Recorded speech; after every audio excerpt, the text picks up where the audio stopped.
645வது பாடல் பாடல்கள் 645வது பாடல் மாறிடா இம்மாதேசன் மாறாத நல்ல நாளிலே கல்வாரி சேருவது மீதிலே கனவுடைய இம்மா அன்பே இயேசு இம்மா அன்பே அது நாளும் அறியலாமோ இதற்கு இணையே வேறு 645வது பாடல் பாடலை நாமத்தை பயன்படுத்துவோம்.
ஜீவதேவன் அவர் பாவத்தின் சாயலாக மாறினார்.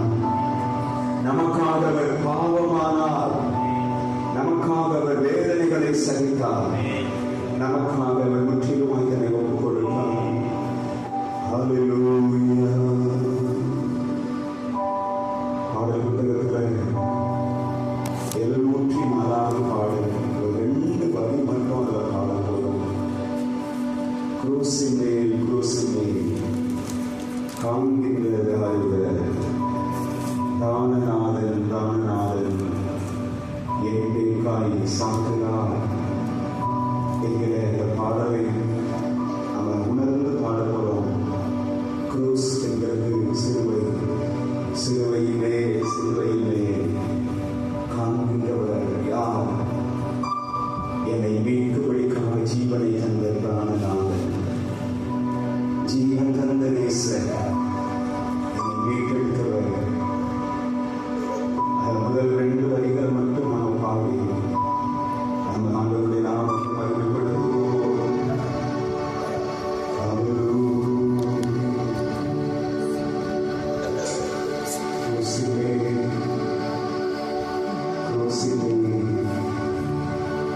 காண்கின்ற யார் என்று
கல்வாரி சிலுவையில் கடைசியாக நம்மை மீட்பதற்காக தம்மையே வழியாக ஒப்புக் கொடுத்தது. அந்த சமூகத்தை நோக்கி அவர் சிலுவையில் நமக்கு மீட்பை தந்தது. அவர் சிந்தின ரத்தம் நமக்கு தேவனுடைய சமூகத்தில் இருக்கிற வாக்குறுதி தந்தது. அவர் சிந்தின ரத்தம் நமக்கு பாவ மன்னிப்பை தந்தது. அவர் சிந்தின ரத்தம் நமக்கு சமாதானத்தை தந்தது. அவர் சிந்தின ரத்தம் நமக்கு நித்திய ரட்சிப்பை தந்தது. ஒரு விசையாய் கருவும் என்று சொல்லுவோம். எங்களை பரிசுத்தப்படுத்துகிறப்பா, எங்களை சுத்திகரிப்பா. நாங்கள் குறை கொண்டவர்கள். இயேசு கிறிஸ்துவின் ரத்தம் சகல பாவங்களையும் நீக்கி எங்களை சுத்திகரிக்கும் என்று எழுதப்பட்டிருக்கிறதே. இயேசுவே எங்களை கருவும், இயேசுவே எங்களை சுத்திகரியும், இயேசுவே எங்களை ஆண்டவரே இந்த வேளையில் புதியதாய் மாற்றும். எங்களுடைய எண்ணங்கள், எங்களுடைய சிந்தனைகள், எங்கள் ஆவி ஆத்மா சரீரம் முழுவதையும் கர்த்தர் பரிசுத்தப்படுத்தும் என்று சொல்லுவோம். இதை பரிசுத்தப்படுத்துங்கள். நாளை ஆராதனைக்காக எங்களை தகுதிப்படுத்துங்க.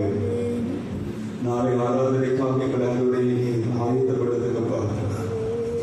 பாடி ஆராதிக்க கிருபைக்காக, பரிசுத்த அலங்காரத்தோடு உமை தொழுது கொள்ள கிருபைக்காக, அவருடைய சன்னிதானத்தில் நாங்கள் பரிசுத்தோடு நிற்க எங்களுக்கு கிருபைக்காக, எங்களிடத்தில் காணப்படுகிற எல்லா அவாத்திர தன்மைகளை கர்த்தர் மன்னியும், எல்லா அசுசியான காரியங்களை கர்த்தர் மன்னியும், எல்லா விதமான அன்பே தீமையான காரியங்களை கர்த்தர் மன்னியீராக.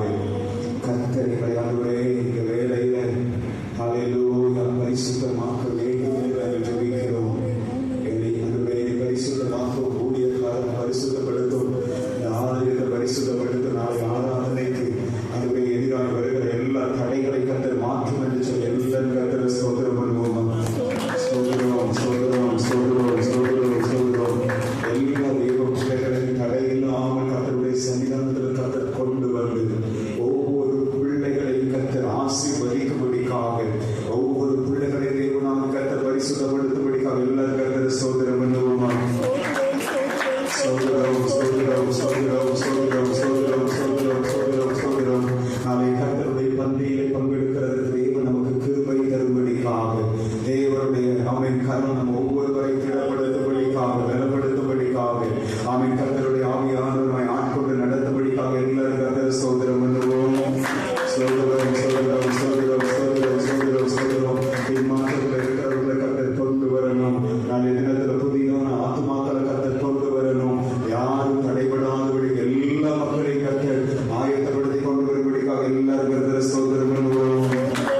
ஸ்தோத்திரம் ஸ்தோத்திரம் ஸ்தோத்திரம் ஸ்தோத்திரம் ஸ்தோத்திரம் ஸ்தோத்திரம் ஸ்தோத்திரம் ஸ்தோத்திரம். ஆமென். பாடல் ஆராதனை பகுதி, சங்கீத பகுதி, ஆமென் சாட்சி நேரங்கள், சிறு பிள்ளைகளுடைய வசன நேரங்கள், ஆமென் காணிக்க பகுதி, தேவனுடைய வார்த்தையின் நேரம், எல்லாவற்றிலும் கர்த்தருடைய மகிமை வெளிப்படும்படிக்காக, கர்த்தருடைய நாமம் உயர்த்தப்படும்படிக்காக எல்லாரும் கர்த்தரை ஸ்தோத்திரம் பண்ணுவோம். ஸ்தோத்திரம் ஸ்தோத்திரம் ஸ்தோத்திரம் ஸ்தோத்திரம் ஸ்தோத்திரம் ஸ்தோத்திரம் ஸ்தோத்திரம் ஸ்தோத்திரம். ஐக்கியம் இருக்க கர்த்தர் ஆசீர்வதிக்கும்படிக்காக, அதை ஆயத்தப்படுத்துகிற குடும்பத்தை கர்த்தர் ஆசீர்வதிக்கும்படிக்காக, எல்லாவற்றிலும் ஆமென் ஆரம்பம் முதல் முடிவு வரையிலும் தேவனுடைய அன்பும், ஆமென் தேவனுடைய பிரசன்னம், தேவனுடைய கிருபை நிறைந்திருக்கும்படியாக எல்லாரும் கர்த்தரை ஸ்தோத்திரம் பண்ணுவோம். ஸ்தோத்திரம் ஸ்தோத்திரம் ஸ்தோத்திரம் ஸ்தோத்திரம் ஸ்தோத்திரம் ஸ்தோத்திரம் ஸ்தோத்திரம். ஆமென். எல்லாவற்றையும் அவருடைய கரங்களில் ஒப்புக் கொடுத்து யாராவது ஒருவர் சத்தம் வைத்து ஜெபம் பண்ணும். நாளை ஆராதனைக்காக பரிசுத்தமுள்ள நல்ல ஆண்டவரே ஸ்தோத்திரம். எங்களை அதிகமாக நேசித்து தம்முடைய அன்பினால் எங்களை பாதுகாத்தபடியினாலே ஸ்தோத்திரம். எங்களை தாழ்த்துகிறோம், எங்களை நெருங்கியாக்குகிறோம். சுவாமி உங்களுடைய கரங்களிலே எங்களை நிச்சயமாய் ஒப்புக் கொடுக்கிறோம். நீர் எங்களை பரிசுத்தமாக்க வேண்டுமாய் மன்றாடுகிறோம். நாங்கள் கர்த்தருக்காக காத்திருக்கிறோம். எங்களை சுத்திகரியுங்க சுவாமி. எங்களை கழுவி பரிசுத்தப்படுத்துங்க. உமக்கு ஏற்ற தகுதி எங்களுக்கு தாங்க. இன்னும் அதிகமான பரிசுத்த வாஞ்சை எங்களுக்குள்ள தாங்கப்பா. இன்னும் அதிகமாய் வாழ்க்கையினுடைய முக்கியத்துவத்தை அறிந்து கொள்ள கர்த்தாவே கிருபை தர வேண்டுமாய் ஜெபிக்கிறோம். கிருபை தருகிற தெய்வமாய் இருக்கிற ஸ்தோத்திரம். எங்களுடைய பாவங்கள் எதற்கும் தடையாயிராதபடிக்கு, உம்மோடு நெருங்குகிறதற்கு தடையாயிராதபடிக்கு தெய்வமே நீர் எங்களுக்கு பரிசுத்த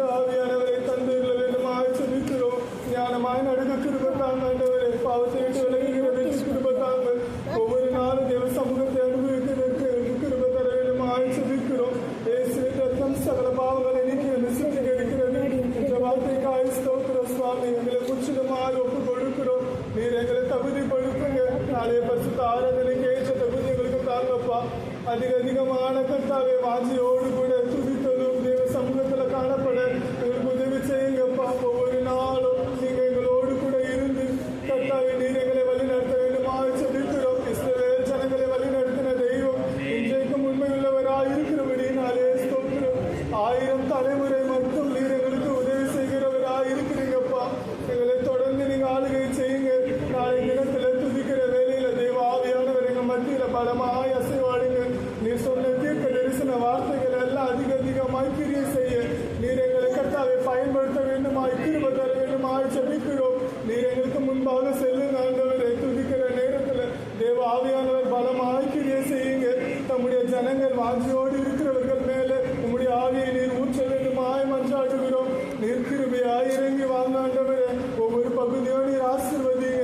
எங்க மத்தியில உலாவும் ஆண்டவரே. மெய்யாகவே தேவன் இந்த ஸ்தலத்தில் இருக்கிறீர் என்பதை அறிந்து கொள்ள எல்லாருக்கும் அந்த கிருபை தாங்கப்பா. ஒவ்வொரு நாளும் கர்த்தாவை எல்லாரும் அன்புல வளர உதவி செய்யுங்கப்பா. ஸ்தோத்திரம். இந்த சங்கீத பகுதியை ஆசீர்வதிங்க. சங்கீத பகுதியில் இருக்கிற நிறைய காரியங்களை கர்த்தாவை நாங்கள் கற்றுக்கொள்கிறதற்கு எங்களுடைய இருதயத்தை திறந்தள்ள வேண்டும் ஆச்சரிக்கிறோம். அதன்படி ஆய்வாளர்களுக்கு கிருபை தாங்காண்டவரே. ஸ்தோத்திரம். காணிக்க பகுதி ஆசீர்வதிங்க. காணிக்க பகுதி கர்த்தருக்காக காணிக்கையை மன உற்சாகமாக கொடுக்க கர்த்தாவை உதவி செய்யுங்க. தொடர்ந்து ஆளுகை செய்யுங்க. ராபோஜனத்துக்காய் ஸ்தோத்திரம். எங்களை தகுதிப்படுத்துங்க. கர்த்தருடைய பந்தி பயபக்தியோடு கூட ஆசரிக்கிறதற்கு எங்களுக்கு கிருபை தாங்காண்டவரே. யாரும் துணிகரமாய் பாவமாய் அபாத்திரமாய் பங்கெடுக்காதபடிக்கு ஒரு உணர்வுள்ள ஆவியை கர்த்தாவை நீர் தர வேண்டுமாய் ஜெபிக்கிறோம். நீர் ஒவ்வொருவரையும் கர்த்தாவே ஏற்ற நேரத்தில் கூட்டி வந்து சேர்க்கும்படிக்காய் ஜெபிக்கிறோம். பின்மாற்றத்தில் இருக்கிறவர்கள் எல்லாரையும் தேவ சமூகத்துல கொண்டு வாங்க ஆண்டவரே. புது ஆத்மாக்களை கொண்டு வாங்கப்பா. அநேக ஜனங்கள் கர்த்தருடைய அன்பை அறிந்து கொள்ள உதவி செய்யுங்க. இந்த கடைசி நாட்களில் யாரும் விருந்து போகக்கூடாதப்பா. எல்லாரும் உங்களுடைய ரத்த கோட்டைக்குள்ளாய் மூடி மறைத்து நீர் பாதுகாக்க வேண்டுமாய் ஜெபிக்கிறோம். விசேஷமாய் வாலிபர்கள் எல்லாருக்காய் ஸ்தோத்திரம்.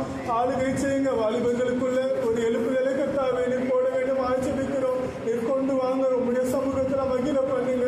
தொடர்ந்து தேவ ஆவியானவர் ஊழியக்காரருக்காய் ஸ்தோத்திரம். ஆளுகை செய்யுங்க. பலப்படுத்துங்க. ஊழியக்காரர்களுக்காய் ஸ்தோத்திரம். தொடர்ந்து ஞானத்தினாலும் கிருபையினாலும் பலத்தினாலும் நீ நடத்த வேண்டுமாய் ஜெபிக்கிறோம். சபையின் அதிகமான மேன்மையை காணப்பண்ண கர்த்தாவை கிருபை தர வேண்டுமாய் ஜெபிக்கிறோம். தொடர்ந்து எல்லாவற்றும் உங்களுடைய திருக்கரங்களிலே சமர்ப்பிக்கிறோம். நீரே முற்று முடிய கர்த்தாவை காத்து ரட்சிக்கும்படிக்காய் ஜெபிக்கிறோம். எல்லா துதிக மகிமை உமக்கே செலுத்துகிறோம். தேசியின் மூலம் ஜெபிக்கிற நல்ல பிதாவே. ஆமென்.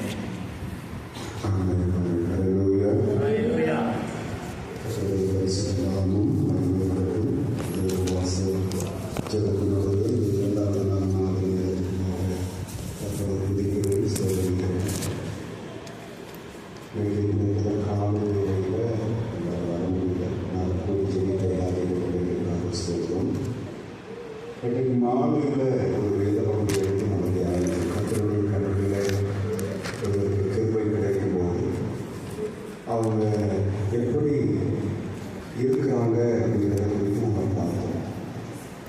கர்த்தருடைய நாமம் மகிமைப்படட்டும். அதில் இன்றைக்கு அதனுடைய தொடர்ச்சியாக வாசிக்கலாம். ஒரு வேத பகுதி மட்டும் நம்ம வாசிக்கலாம். ஆதிகாரமும் 19வது அதிகாரம் 17ஆம் வசனம். ஆதிகாரமும் 19:17. அவர்களை வெளியே கொண்டு போய் விட்ட பின்பு அவர் உன் ஜீவன் தப்ப ஓடிப்போ, பின்னிட்டு பாராது, இந்த சமூகத்தில் எங்கும் இல்லாதே, நீ அறியாதபடிக்கு மலைக்கு ஓடிப்போம் என்றார். அல்லேலூயா. கர்த்தருடைய நாமம் மகிமைப்படட்டும். அவர்களை வெளியே கொண்டு போய் விட்ட பின்பு லோத்துவை குறித்து தான் இந்த சம்பவம் எழுதப்பட்டிருக்கிறது அப்படிங்கிறத நான் நேற்றைக்கு மாலையிலேயே சொன்னேன். இந்த காலையிலே அதனுடைய தொடர்ச்சியை நம்ம பார்த்தோம். சோதோம் கொமோரா ஒரு அக்கினிக்கு இரையாக வைக்கப்பட்டிருந்த ஒரு பட்டணம். அது நித்திய நரகத்தினுடைய ஒரு அடையாளமாக இருக்கிறது. ஆனால் தேவனாகிய கர்த்தர் அந்த நரகத்திலிருந்து லோத்துவை தப்புவித்தார். அல்லேலூயா. அந்த அக்கினியிலிருந்து லோத்துவை தப்புவித்தார். அதே போலதான் நாமளும் சோதோம் கொமோராவில் தான் வாழ்கிறோம் அப்படின்னு காலையில் சொன்னேன். சோதோம் கொமோரா என்று சொல்கிற இந்த உலகத்தினுடைய காரியங்கள் இருக்கிறது. இந்த உலகம் ஒரு நாள் அக்கினிக்கு இரையாக வைக்கப்பட்டிருக்கிறது. அல்லேலூயா.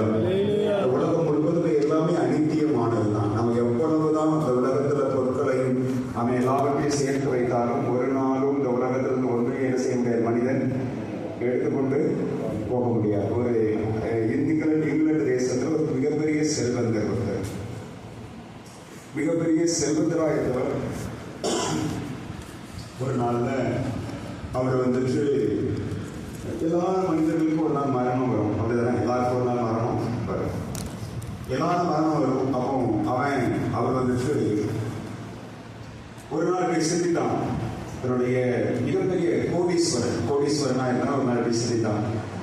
எல்லாருக்கும் மரணம் வருகிறது போல எனக்கு மரணம் வரும். ஆனா என்னுடைய மரணத்தின் நேரத்துல இந்த உலகத்துல இருக்கிறது போல அவன் மனிதர்களுடைய என்னுடைய அடக்காராதனை இருக்கக்கூடாது. எனக்கென்று நான் தனியாக ஒரு கல்லறை என்ன செய்வேன், உண்டு பண்ணுவேன். அவருக்கு தனியா ஒரு கல்லறையை உண்டு பண்ணான். அவன் அந்த அறை முழுவதுமாய் மிகவும் மேன்மையான அல்லது ஒரு பெரிய அல்ல விலையுயர்ந்த அவன் கற்களாலும் அலங்கார பொருட்களால் அந்த ரூமை என்ன செஞ்சான், உருவாக்கினான். அவன் தனக்கென்று சவப்பெட்டியையும் உண்டாக்கி கொண்டான். சவப்பெட்டி, தங்கத்தால் ஒரு சவப்பெட்டி, தங்கத்தினால் ஒரு சவப்பெட்டி, தங்கத்தினால எல்லாவற்றையும் உருவாக்கி அதையெல்லாம் ரெடி பண்ணி வச்சு எல்லாம் சொன்னான்னா, நான் மறித்த பிற்பாடு என்னை என்ன செய்யணும், இதெல்லாம் எனக்கு பிடித்தமானது எல்லாம் இந்த ரூம்ல இருக்கணும், சரியா? அதனால என்ன இருக்கா, இங்கதான் பண்ணணும், அடக்கம் பண்ணணும், எல்லாத்தையும் நான் ஆயத்தம் பண்ணி வைத்திருக்கிறேன். எனக்கு எல்லாத்தையும் நான் ஆயத்தம் பண்ணி வைத்திருக்கிறேன். அப்போ என்னுடைய மரணம் எப்போ வேணுமான மரணம் எப்போதும் சொல்லிட்டு என்ன செய்யறது இல்லை, வருகிறது இல்லை. எப்போ வேணாலும் வரலாம். ஒரு திடீர்னு எனக்கு ஹார்ட் அட்டாக் வரலாம், நான் விலவினப்பட்டு நான் மறித்து போகலாம். ஒருவேளை எனக்கு எப்போ வேணுமா எது வேணாலும் நேரிடலாம். ஒரு ஆபத்து, ஒரு விபத்து வரலாம். நான் அந்த விபத்துல நான் மறுபடியும் மீண்டு வர முடியாம நான் மறித்து போகலாம். ஆகவே நான் எல்லாத்தையும் எப்பவுமே ஆயுதப்படுத்தி வைத்திருக்கிறேன் அப்படின்னு சொல்லி ஆயுதப்படுத்தி வைக்கிறான். ஆனா அவனுக்கு ஒரு நாள் என்ன சம்பவித்ததுன்னா, அவன் பிரயாணம் போன கடலுக்குள்ள பிரயாணம் போயிருக்கிறான். கடலுக்குள்ள தண்ணி போட்டு, பெரிய பணக்காரன் தண்ணி போட்டுல ரசமா போட்டு போன இடத்துல அந்த போட்டினுடைய இன்ஜின் கேடாகி அது என்ன ஆயிடுச்சு அப்படின்னு சொன்னா, நடுக்கடலுக்குள்ள திடீரென்று அந்த இன்ஜின் தீப்பிடித்து எரிந்து அது முழுவதுமாய் சடனா கொஞ்ச நேரத்துக்குள்ள அதை எரிந்து அந்த கடலுக்குள்ளேயே செஞ்சுட்டு கடலுக்குள்ளேயே மூழ்கிடுச்சு.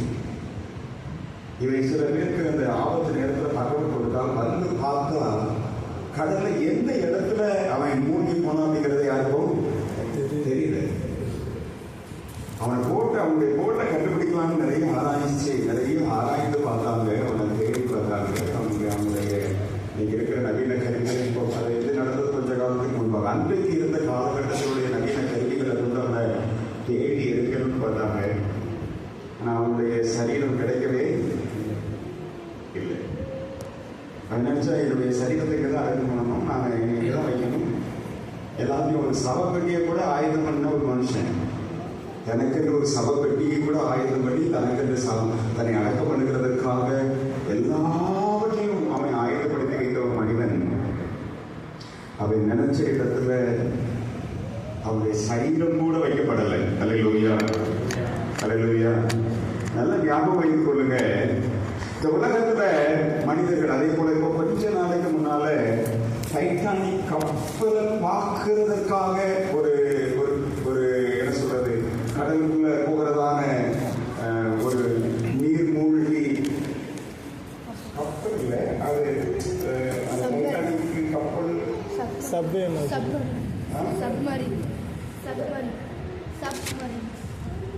டைட்டானிக் கப்பல் மூழ்கி 100 வருஷத்துக்கு மேல ஆயிடுச்சு.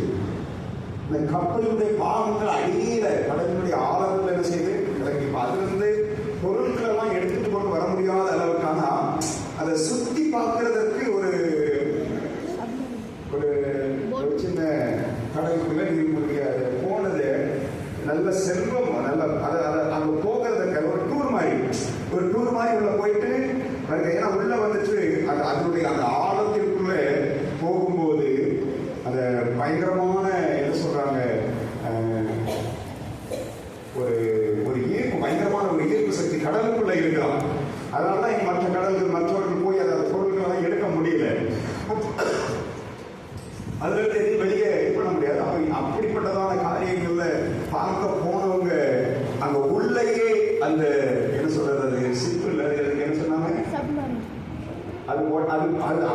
அதனுடைய அந்த இறுக்கம் தாங்க முடியாம வெடித்து சதறி அந்த அந்த அந்த கோடீஸ்வரர்கள் மறித்து போன செய்தி கேட்டிருக்கீங்களா?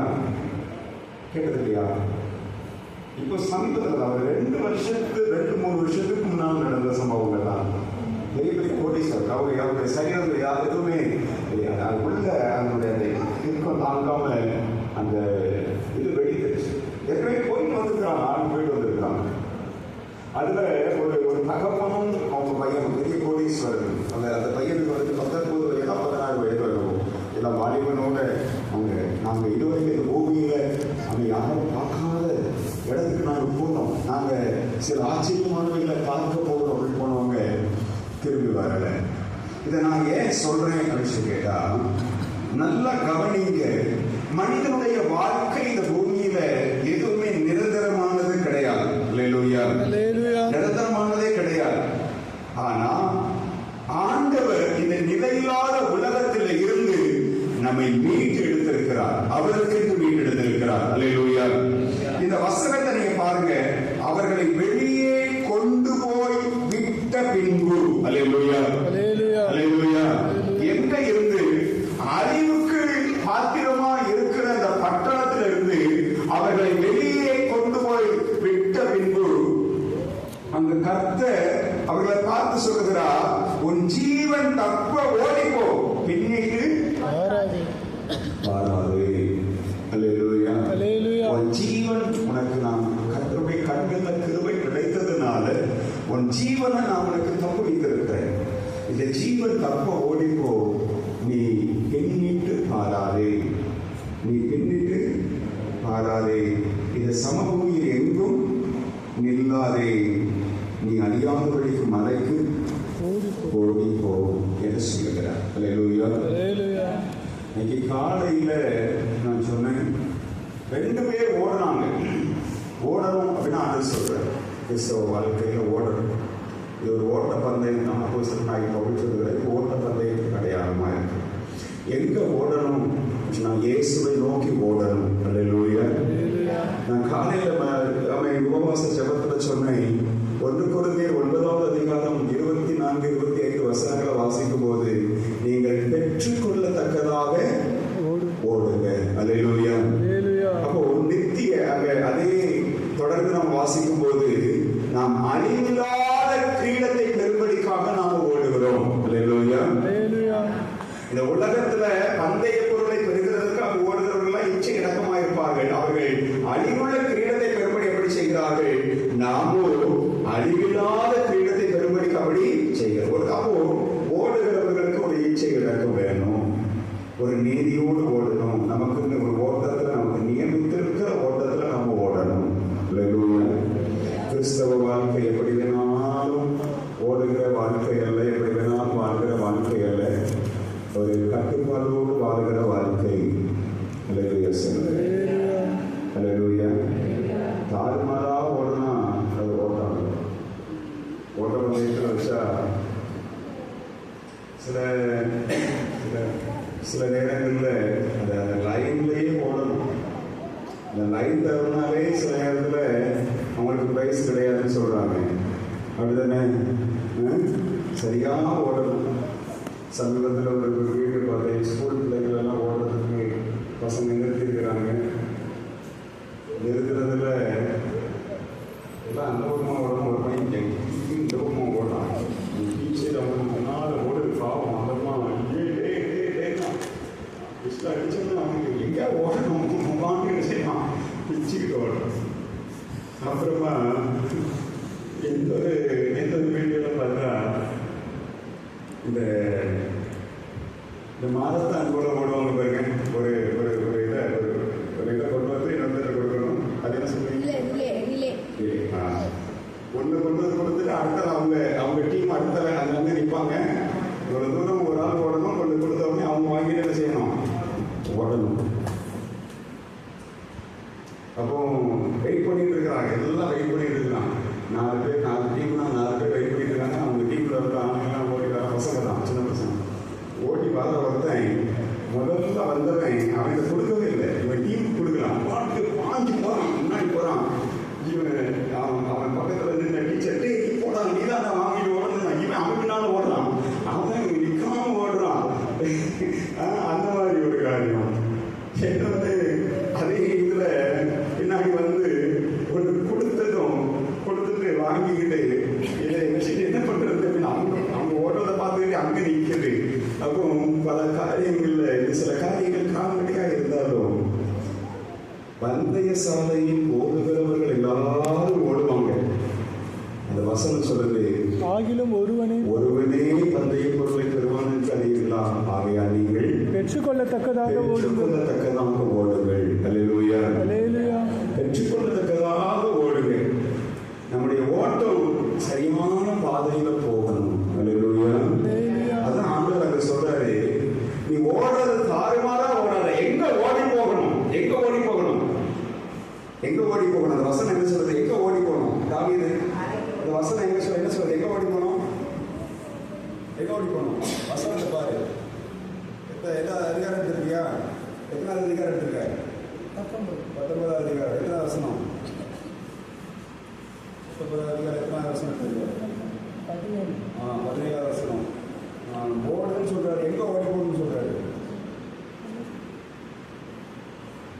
வாசனம் சத்தமா வாசம்.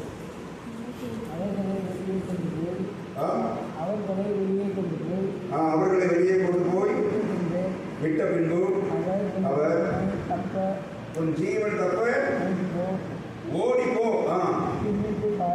பின்னிட்டு பாராதே, இது சமபூமியில் எங்கும் நில்லாதே, நீ அறியாதபடிக்கு மலைக்கு ஓடி போ. எங்க ஓடி போகணுமா?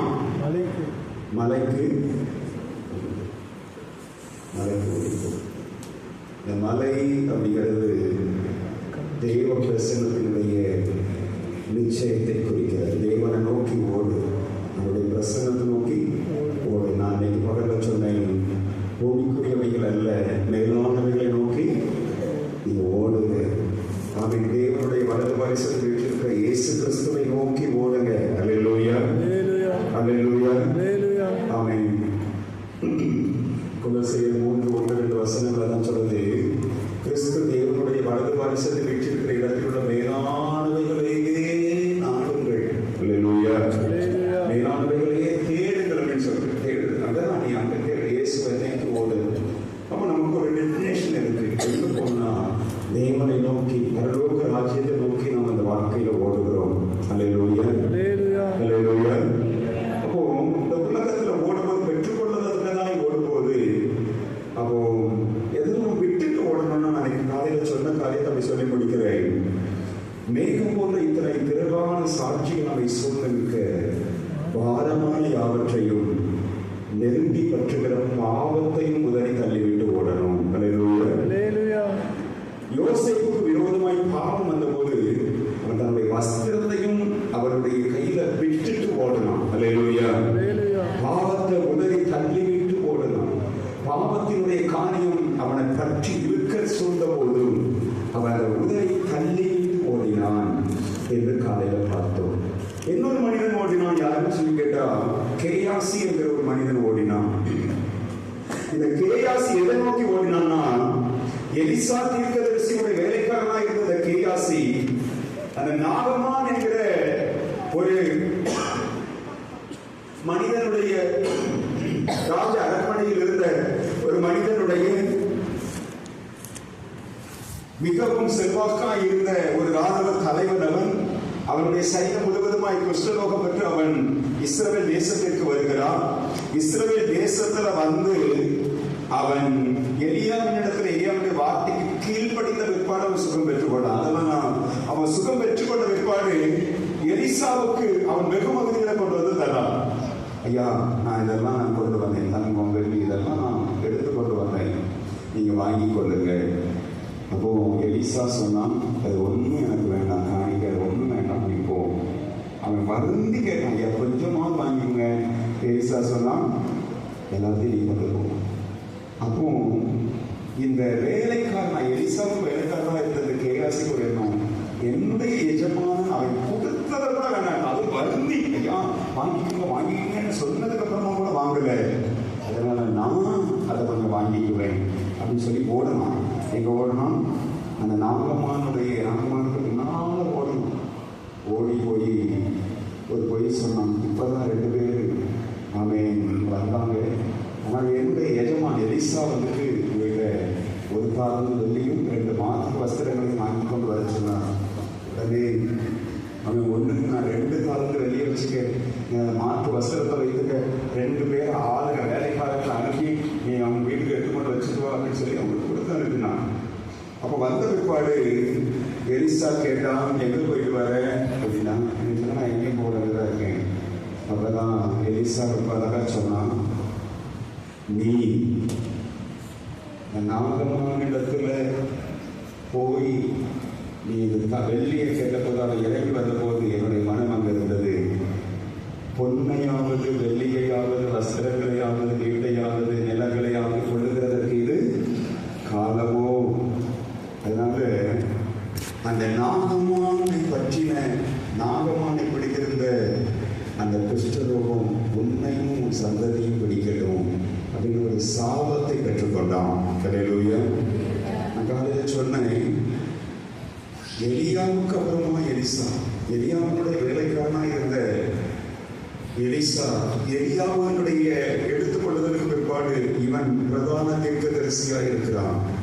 இப்ப எலிசாவினுடைய காலகட்டத்துக்கு அடுத்தால யார் தான் தீர்க்கதரிசியா இருந்திருக்கணும்? கேயாசி ஒரு தீர்க்கதரிசியா இருந்திருக்கணும். அல்லேலூயா.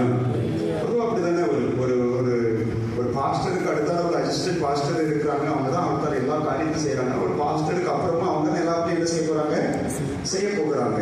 அப்ப தீர்க்கதரிசிகளுடைய கூட்டத்தில் அப்படிதான் இருந்தாங்க. ஆண்டவர் தான் தெரிந்தெடுத்துதான் அவங்க எல்லாம் எலியாவிட்டாங்க சொன்னா, நீ எலிசாவை போய் எலிசா ஏர் கொடுத்து கொண்டு இருந்தோம், அவனை என்ன செய்யும் உனக்கு? ஆமா, உனக்கு வேலைக்காரனான வைத்துக்கொள். அப்போ எலிசா மட்டும் ஒரு ஆளை சும்மா எல்லாத்தையும் அவனை கூப்பிட்டு வச்சு என்ன செஞ்சிருக்க மாட்டான். நிச்சயமாய் அவன் ஒரு வேலைக்காரனை வைத்திருக்க மாட்டான். ஏன்னா எலிசாவினுடைய நாட்கள்ல நிறைய தீர்க்கதரிசியின் கூட்டமே இருந்துச்சு. எலியா மரத்துக்கு எடுத்துக்கொள்ளப்படுகிற நாட்கள் தீர்க்கதரிசியின் புத்திரர்கள் வந்து சொன்னாங்க, உங்க எஜமான வந்துட்டு ஆண்டவர் நீங்க எடுத்துக்கொள்ள போகிற அவங்களுக்கு தெரியாதா? நீங்க எல்லாம் சும்மா இருங்க அப்படின்னு சொல்லி, அப்போ எல்லாவற்றையும் தெரிந்து ஜெபித்து எடுத்தவன் தானே இவன். அடுத்த எங்க வந்திருக்கணும் அப்படின்னு சொன்னா, தேவனுடைய ஊழியக்காரனாய் இவன் செயல்பட்டிருக்க வேண்டியவன். எங்க எதற்கு பின்னால ஓடணும்னா, பண ஆசைக்கு பின்னால ஓடி அவன் ஆவிக்குரிய மேன்மையை அவன் இழந்து போனான். அது மாத்திரமல்ல, அவனும் அவனுடைய சந்ததியும் துஷ்டரோகிகளாகவே மாறினார்கள் என்று நாம் பார்த்தோம். அல்லேலூயா. இன்னைக்கு மாலை வேளையில ஒரே வார்த்தையை நான் சொல்லி நான் முடிக்கிறேன். இங்க ஒரு மனிதன் ஓடணும், எங்க ஓடணும் சொல்லிட்டீங்கன்னா, நீங்க 1 ராஜாக்களின் புஸ்தகம் 18வது அதிகாரத்திற்கு உங்களுடைய வேதாகமத்தை தெரிவித்துக் கொள்ளுங்கள். 1 ராஜாக்களின் புஸ்தகம் 18வது அதிகாரத்துல என்ன நடந்துச்சு அப்படிங்கிறது எல்லாருக்குமே தெரியும். என்ன நடந்தது? 1 ராஜாக்கள் 18வது அதிகாரத்துல என்ன நடந்தது? யாருக்காவது ஞாபகம் இருக்கா? எலியா அங்கு பலிபீடத்தை செப்பனிட்டு அங்கு கர்த்தருடைய சமூகத்தில் அக்கினி இறங்கி வர பண்ணினான். அல்லேலூயா, அல்லேலூயா. அப்போ அக்கினியை இறங்கி வர பண்ணின பிற்பாடு ஜனங்கள் எல்லாம் கர்த்தரே தெய்வம் என்று கர்த்தரை ஏற்றுக்கொண்டார்கள். அல்லேலூயா. அதற்கு பின்பாக இந்த எலியா என்ன செய்தான் அப்படின்னு சொல்லி கேட்டா, இந்த பாகால் தீர்க்கதரிசிகளை எல்லாம் அவன் கொன்று போட்ட பிற்பாடு 3.5 வருஷ காலம் மழை இல்லை. 3.5 வருஷ காலம் மழை இல்லாத இந்த நேரத்துல, பஞ்சம் தலை வைத்து அடின இந்த நேரத்துல, இந்த எலியா ஆகா ராஜாவை பார்த்து சொன்னான், நீர் போஜனம் பண்ணும், நீர் போவும் போய் போஜனம் பண்ணும், பெருமலையின் இறைச்சல் எனக்கு கேட்கப்படுகிறது அப்படின்னு சொல்லிட்டு அதனுடைய 18வது அதிகாரத்துடைய 42வது வசனத்தை யாராவது வாசிக்க பார்க்கலாம். 42வது வசனம். ஆகா போஜன பானம் பண்ண போனான். பின்பு எலியா கர்மேல் பர்வதத்தினுடைய சிகரத்தின் மேல் ஏறி தரையிலே பணிந்து தன் முகம் தன் முழங்காலில் பட குனிந்து,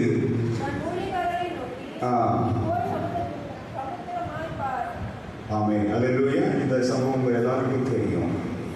நல்ல கவனிங்க. ஓடிப்போ, எங்க ஓடிப்போம்? மலைக்கு ஓடிப்போ அப்படின்னு சொன்ன இந்த தேவனுடைய சமூகத்தை நோக்கி ஓடிப்போ அப்படின்னு சொன்ன இந்த வார்த்தையினுடைய அர்த்தம் என்னன்னு சொன்னா, யாரெல்லாம் தேவ சமூகத்திற்கு ஓடி போகிறார்களோ அவர்கள் இந்த உலகத்திற்கு கர்த்தருடைய மகிமையை வெளிப்படுத்துகிற பாத்திரங்களாய் வெளிப்படுவார்கள். அல்லேலூயா, அல்லேலூயா. நாம பார்த்தோம், பாவத்தை விட்டு விலகி ஓடின யோசேப்பினுடைய நாட்கள் அதற்கு பின்பாக அவன் கர்த்தரை தனக்கு முன்பாக வைத்து ஓடினான், பாவத்தை விட்டு ஓடினான். அவனுடைய வாழ்நாட்களை கர்த்தர் மேன்மைப்படுத்தினார். அல்லேலூயா. சிறைச்சாலையின் அனுபவங்கள் வந்தாலும் அவன் முன்பாக அவனுடைய சகோதரர்கள் வந்து பணிந்தார்கள். இந்த முழு உலகத்தில் அந்த நாட்களில் அவனை சுற்றிலிருந்த எல்லா நாட்டு மக்களும் ராஜாக்களும் பஞ்சத்திலே வாடின போது அவர்கள் எல்லாரும் யோசேப்புக்கு முன்பாக வந்து பணிந்தார்கள். அல்லேலூயா. அவன் சொன்னதுதான் நடந்தது. அவனை போலவே அவன் வேற ஒருத்தர் பெரியவன் இல்லை என்கிறதான ஒரு வார்த்தையை பார்வோனே அறிக்கை பண்ணினான். ஆனால் இங்க நம்ம கவனித்து பார்க்கும்போது இந்த எலியா தேவனுக்கு நேராக, தேவனுடைய வார்த்தைக்கு நேராக ஓடினவன், கர்த்தருக்கு முன்பாக நின்றவன் அப்படிங்கிறதான வார்த்தையை தான் நாம் இந்த 17வது அதிகாரத்தில் வசனத்தில் நம்ம பார்க்கிறோம். பஞ்சத்தின் காலத்துல இவன் ஆண்டவரை நோக்கி பார்க்கிறான். ராஜாவை பார்த்து என்ன சொன்னான்? நீ போஜனம் பண்ணும் அப்படின்னு அவனை அனுப்பி விட்டுட்டு இவன் எங்க போனா அப்படின்னு சொன்னா 42வது வசனம் சொல்கிறது, பெண் எலியா கர்மேல் பர்வதத்தினுடைய சிகரத்தின் மேல ஏறினான். அல்லேலூயா சொல்லுங்க. எங்க மலையினுடைய உச்சிக்கு போனான், தேவ சன்னிதானத்திற்கு போனான். அங்க போய் நின்றான். தன்னுடைய முகம் தன்னுடைய முகம் தன்னுடைய முழங்காலில் படுகிற அளவுக்கு பணிந்து கொண்டான். அல்லேலூயா, அல்லேலூயா. அங்க போய் என்னத்தை பண்ணினா? சும்மா முழங்கால் போட்டான்னு நீங்க நினைச்சிடாதீங்க. தேவ சமூகத்திலே தேவனை தொழுது கொண்டான், தேவனை பணிந்து கொண்டான். அல்லேலூயா, அல்லேலூயா. அந்த அவன் பணிந்து கொள்ள அவன் தேவ சமூகத்தில் நின்று அவன் ஜெபிக்க ஒரு கையளவு மேகம் அவன் ஏகாந்தரம் கேட்கும் போது ஒரு கையளவு மேகம் சமுத்திரத்தினுடைய மத்தியிலிருந்து எழுதினது. அப்பொழுது அவன் ஆகாவை நோக்கி, மலை உண்மை கடைசியாக படிக்கிற ரதத்தை கூட்டி போய்விடும் என்று சொல் என்றான். அல்லேலூயா. அதனுடைய தொடர்ந்து வாசனா, அதற்குள்ளாக வானம் மேகங்களினாலும் காற்றுகளினாலும் கருத்து பெருமழை உண்டாயிற்று. ஆகாப் ரதத்தில் ஏறி இஸ்ரேலுக்கு போனான். கர்த்தருடைய கை எலியாவின் மேல் இருந்ததினால் அவன் தன் அறையை கட்டி கொண்டு இஸ்ரேலுக்கு வருமட்டாக ஆகாவுக்கு முன் ஓடினான். அல்லேலூயா. 3.5 வருஷ காலம் மறைந்திருந்த ஒரு மனிதன், 3.5 வருஷ காலம் வெளிப்படாமல் இருந்த ஒரு மனிதன், அவன் கர்த்தருடைய சன்னிதானத்திற்கு நேராக கர்த்தருடைய வார்த்தையை கேட்டு ஓடின மனிதன், இன்றைக்கு கர்த்தரே தெய்வம் என்று ஜனங்கள் மத்தியில் வெளிப்படுத்தினது மாத்திரம் அல்ல. நல்ல ஞாபகம் வைத்துக் கொள்ளுங்க, அவன் இஸ்ரேலுக்கு நேராக ஓடினான். இஸ்ரேல் மட்டாக அவன் ரதத்திற்கு முன்பாக ஓடினான் அப்படிங்கிறதுடைய வார்த்தையினுடைய அர்த்தம் என்னன்னா, ராஜாவினுடைய அவன் ரதத்திற்கு முன்பாக ஓடினான். எந்த ராஜா அவனை கொல்ல துடித்தானோ, எந்த மனிதன் அவனை நிர்மூலமாக்குவேன் என்று சொன்னாலோ அவனுக்கு முன்பாக கர்த்தருடைய பலத்தினால் ஓடி வந்தான். ஓடி வந்தபோது அவன் இதுவரையிலும் இல்லாத வறட்சியாய் கிடந்த தேசத்துல தேவனுடைய மகிமையினுடைய மழை பெய்ய ஆரம்பித்தது. அல்லேலூயா, அல்லேலூயா. ஆமென். அது மிகப்பெரிய மலையாய் அது மாறினது. ஆமென். இதனுடைய ஆவிக்குரிய அர்த்தம் என்னன்னா, இந்த உலகம் நம்மளை பகைக்கலாம், இந்த உலகம் நம்மளை வெறுக்கலாம், இந்த உலகம் நமக்கு நம்மளை அழிக்க துடிக்கலாம். ஆனால் அவன் மலைக்கு நேராக ஓடி போகிற, தேவனுடைய சமூகத்திற்கு நேராக ஓடி போகிற ஒரு மனிதனை ஆண்டவர் திரும்ப அதே இடத்திற்கு கொண்டு வரும்போது அவனை கர்த்தர் மகிமையோடு கூட கொண்டு வந்து விரும்புகிறார். அல்லேலூயா. ஆமா, நான் சொல்றது கர்த்தரை மகிமையை வெளிப்படுத்துகிற பாத்திரங்களாய் தேவன் உங்களையும் என்னையும் தான் நியமித்திருக்கிறார். அல்லேலூயா சொல்லுங்க. நீங்களும் நானும் சரியா ஓடணும்னா, நீங்க ஆண் என்றும் பெண் என்றும் வித்தியாசம் இல்லை, நீங்கள் வயதானவர்கள் என்றும் வாலிபர்கள் என்றும் வித்தியாசம் இல்லை, சிறு பிள்ளைகள் என்று வித்தியாசம் இல்லை. நாம கர்த்தருடைய வார்த்தையின்படி ஓடுவோமானால் தேவன் நமக்கு முன்பாக எந்தெந்த மனிதர்கள் நமக்கு விரோதமாய் எழுப்புகிறார்களோ அவர்களுக்கு முன்பாக கர்த்தருடைய பலத்தினால ஓடி வருகிறதற்கு தேவன் கிருபை தருவார். அல்லேலூயா. இஸ்ரேலுக்கு வரும்போது ஆகாபினுடைய ரதம் முன்னால வருது, அதற்கு முன்னால எலியா தன்னுடைய அறையை கட்டி கொண்டு ஓடி வருகிறான். நீங்க கொஞ்சம் சிந்தித்து பாருங்க. இவன் அவர்களுக்கு முன்பாக ஓடுகிறான், இவன் அவர்களை வழி நடத்துகிறான். காண்கிற ஜனங்களுக்கு பெருமழையினுடைய ஒரு இரைச்சல் கேட்டது, பெருமழை இறங்கி வந்தது. ஆமென். இதுவரையில் இருந்த சாபத்திற்கு மாற்றாக ஒரு ஆசீர்வாதத்தின் முன்னோடியாக ஆண்டவர் எலியாவை அந்த இடத்துல நிறுத்தினார். அல்லேலூயா. சபிக்கப்பட்ட பூமியில ஆசீர்வாதத்தை கொண்டு வருகிறவனாய் ஆண்டவர் எலியாவை நிறுத்தினார். அவன் ஓடுனான். அவன் ஓடி போகும்போது மறைந்திருக்க வேண்டிய காலத்துல மறைந்திருந்தான். ஆனால் நல்ல ஞாபகம் வைத்துக் கொள்ளுங்க, வானத்திலிருந்து அக்கினி இறங்கி வந்து எனக்கு எல்லாரும் கர்த்தரே தெய்வம் என்று சொன்ன உடனே அவன் தன்னுடைய ஓட்டத்தை முடிக்கல. மறுபடியும் ஓடி எங்க போனானா? மலைக்கு போனான். தன்னுடைய அவன் முகம் முழங்காலில் பட பணிந்து கொண்டு தேவனுடைய சமூகத்தை நோக்கி பார்த்தான். கர்த்தருடைய வல்லமை அவன் தேசத்தில் ஆசீர்வாதமாய் மாறுபடிக்காக அவனுடைய ஜெபத்தை ஆண்டவர் கேட்டது மாத்திரமல்ல, கர்த்தருடைய கை அவன் மேல் இறங்கினதினால் அவன் தேவ பலத்தோடு ஓடி போனான். அல்லேலூயா, அல்லேலூயா. நம்முடைய ஓட்டம் தேவனை நோக்கி இருக்குமானால் அந்த தேவனுடைய பிரகாசத்தை வெளிப்படுத்துகிற பாத்திரங்களாய் இந்த பூமியில தேவன் நம்மை வைப்பார். கண்களை மூடி ஜெபிப்போம். நமக்கு நியமித்திருக்கிற ஓட்டத்துல நம்ம பொறுமையோடு கூட ஓடுவோம். நமக்கு ஆண்டவர் அழைத்திருக்கிற அழைப்பை நாம் காத்து கொண்டு ஓடுவோம். கர்த்தர் நமக்கு கிருபை தருவாராக, கிருபை தருவாராக. ஆண்டவரே, உம்மையே நோக்கி ஓடுகிற அனுபவத்தை தாருங்கள். உம்மையே கண்முன்பாக நிறுத்தி உங்கள் வாழ்க்கை பயணத்தில் முன்னேறி செல்ல கிருபை தாருங்கள். இந்த பொல்லாத உலகத்தில் எங்களை ரட்சித்து, இந்த பொல்லாத உலகத்தில் எங்களை மீட்டுக் கொண்டீரப்பா. எங்களை மீட்டுக் கொண்ட தெய்வமே, எங்களை ரட்சித்த தெய்வமே, ரட்சிப்பை காத்துக்கொண்டு எங்களுக்கு நியமித்திருக்கிற ஓட்டத்தில் நாங்கள் ஓட எங்களுக்கு கிருபை தாரும் ஆண்டவரே. ஹல்லேலூயா, ஹல்லேலூயா, ஹல்லேலூயா.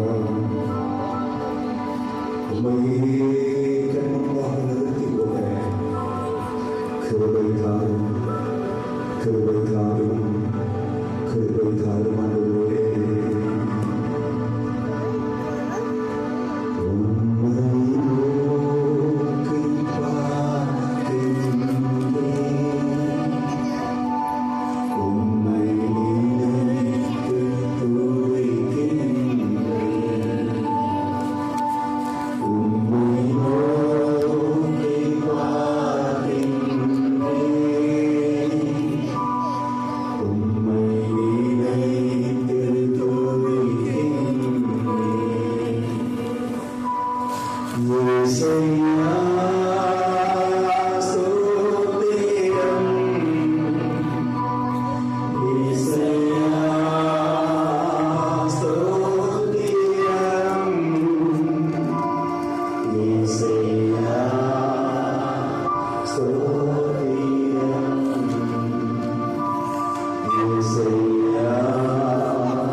உம்மை நினைத்து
தேவ கிருபையோடு உண்மையே கண்முன்பாக நிறுத்தி எனக்கு நியமித்திருக்கிற ஊட்டத்தை ஓட வைத்தார்.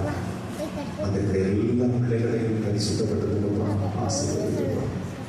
நாளை ஆராதனைக்காக தகுதிப்படுத்துவேன். அதுவே ஆராதனை ஒவ்வொரு பகுதியிலும் நம்முடைய நாமம் மகிமைப்படட்டும், நம்முடைய மகிமை விலகட்டும் என்று நாங்கள் ஜெபிக்கிறோம். நம்முடைய மகிமையை பார்க்கும்படி எனக்கு கிருபைத்தார். நம்முடைய கர்த்தருடைய நம்பிக்கைகளை தகுதிப்படுத்தும் ஸ்திகரையும் கர்த்தருடைய நம்பி ஒவ்வொரு பிள்ளைகளுடைய வாழ்க்கையிலும் வேதனை தரட்டும், சுகத்தை தரட்டும், இன்னும் பரிசுத்தத்தை தரட்டும் என்று நினைக்கிறோம். ஐக்கிய விருதுக்காக ஜெபிக்கிறோம். அதை ஆயத்தப்படுத்துகிற குடும்பத்திற்காக ஜெபிக்கிறோம். கர்த்தருடைய ஆசீர்வதியும் அவருடைய அதிகாலையிலே வந்து எல்லா பிள்ளைகளும் அன்போடு ஒன்று சேர்ந்து செயல்பட கிருபைத்தார். எல்லாவற்றுடைய கருத்தை ஒப்புக் கொடுக்கிறோம். கர்த்தர் பாதுகாத்து பராமரித்து நடத்தும். எல்லா துதியும் கனமும் மகிமையும் உமக்கே செலுத்துகிறோம்.